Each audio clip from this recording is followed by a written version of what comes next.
Over. Please take a place. And that this afternoon that the program has changed. No, not again, since the one who was published. Or if, well, if they change during lunch, I'm not aware of. So hopefully we are going to go this way. So we're going to have first Timo, who will present from Finland. Then we will split in the 2 rooms in 5 groups. In the 5 groups, as a leader, I will say, we will have one person who is from a country who is established, because they have more experience with health in all policies, but we will split randomly. There's no specific order. And if you speak only, because I think all the people with established countries are speaking English, and since we're going to be in a small table, there won't be a translation. But we will make sure that there's somebody from Quebec who can at least speak French, English, and we can translate, or we can understand each other. And then after that, we will take a break at 3. So we have until 3. We have a few minutes late, but we're going to break at 3. And then we will come back to have a plenary with Catherine Wintertrup. And then we will split in workshop again. So we will explain again. So since we're 15 minutes late, I will let Timo start right now. Thank you. Okay, thank you, and good afternoon to everyone again. Do I have my slides over there? Just a minute, okay, before, meanwhile they prepare them. You know, in the morning now you have been sitting here and listening, but now it's time for you to start the work. So it starts now in 15 minutes. I will have a short introduction to this framework, but we have been discussing the framework quite a lot already, so I don't go into details, but just a few words about that. And then we will start the work. Just one question before I start. How many of you have seen or read the WHO Assembly's adoption of the framework? Few. It's on the table. It's now on the table. And basically, yeah, it's on the table, yeah. And basically it's the same that was launched after or in Helsinki 2013. Then we launched the WHO framework for health and policies for country action. But you know, there's a lot of politics when we are inside the WHO, and when it came the time to present the framework to Assembly, there were some countries that said no, we don't accept the concept of health in our policies because it's health imperialism. And you have to figure out something else, otherwise we don't accept that. It's not going to be adopted. And then we figured out, okay, now we have to change the term health in our policy to something else, and it became action across sectors. But basically, it's the same framework for you to know it's not different.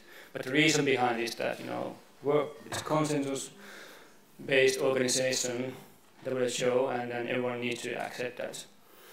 That was the background. So.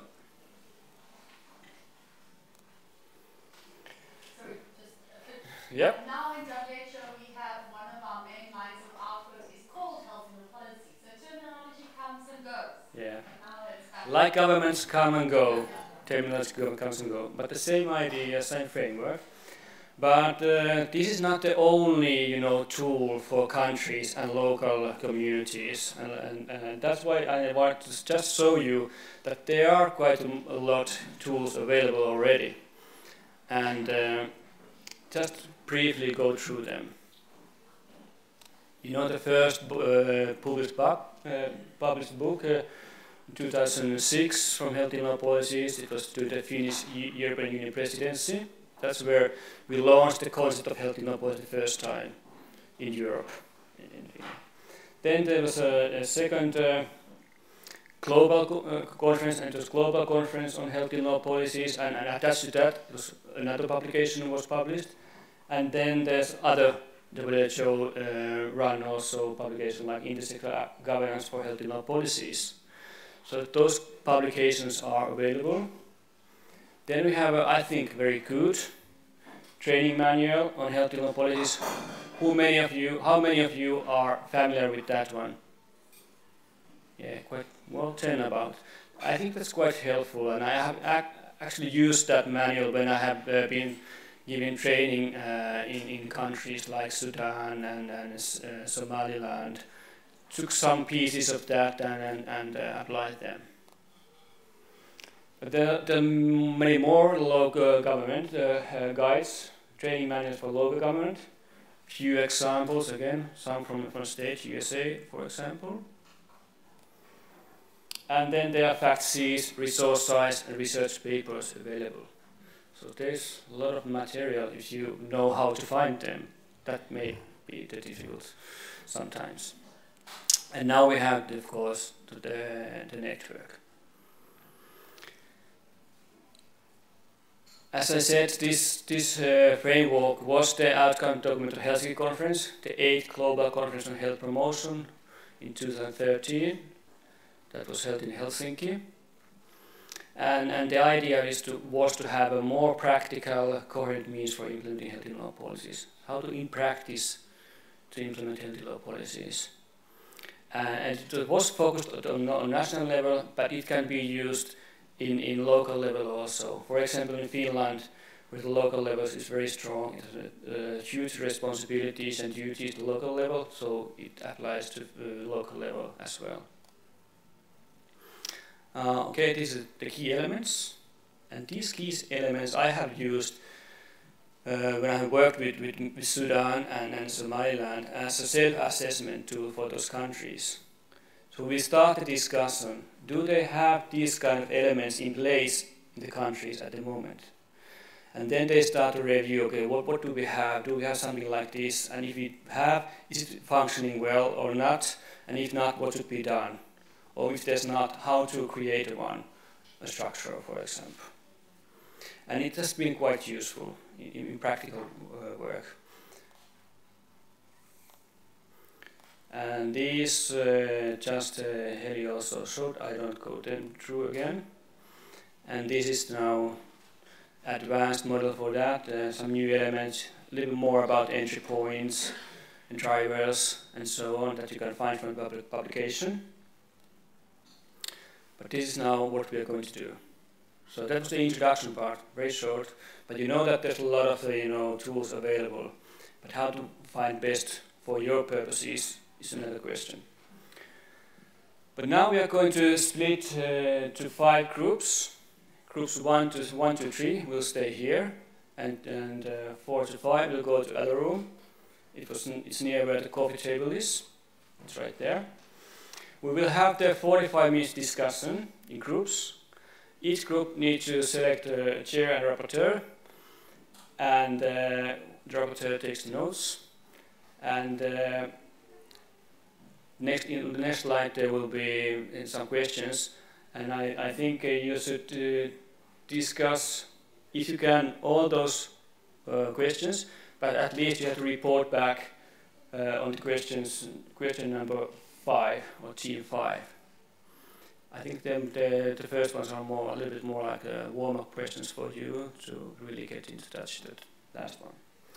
We will be back here 2:30 for reporting back, so 5 minutes per group. And there will be maybe time for 1 or 2 questions. And these are the teams for discussion. First one, what are the key drivers in initiating and adopting and implementing health and law policies? Second one, how evidence or data, evidence and data, it's not the same. And data, as Heli said, data has become more and more important in Finland in how we use the data. But in many countries, the problem is that they don't have the data, and then the question is how to obtain the data. and why evidence is needed and how it is being used are the key questions for the group to discuss. And also, are you using the data evidence from other sectors? Is it available? Is it useful to use it? Then we discussed already in the morning a little bit about the human and financial resources, and that was a very tough discussion for us when we designed the questionnaire, how to judge that issue, especially from Finland perspective. Many think that Finland has been doing very well in health and living policies, and I agree about that. But when we talk about budget and dedicated health and living units, we are lost. We don't have anything, and they say, oh, you don't have anything. In a way that we could show, okay, we have 5 million for health and living policies, for example, or we have 20 people for that. We don't have that kind of numbers. Because it's part of the other duties. And if you have time, you can discuss about evaluation and reporting and how you do it in practice. Not just general principles of that, but are you doing that in practice and how it can be done. We have some examples from how we do it. And I think the most important is the fifth one. How does the elements of health and policies approach at the moment guide the implementation of health and policies? Is there something that is missing? And where you would like to see more concrete, examples or tools in which to operationalize the framework. Because I think this is one key question also for the network.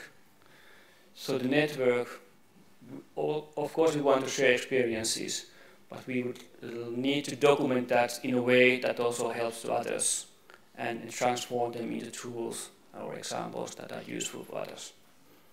Okay, that's it. Questions, please?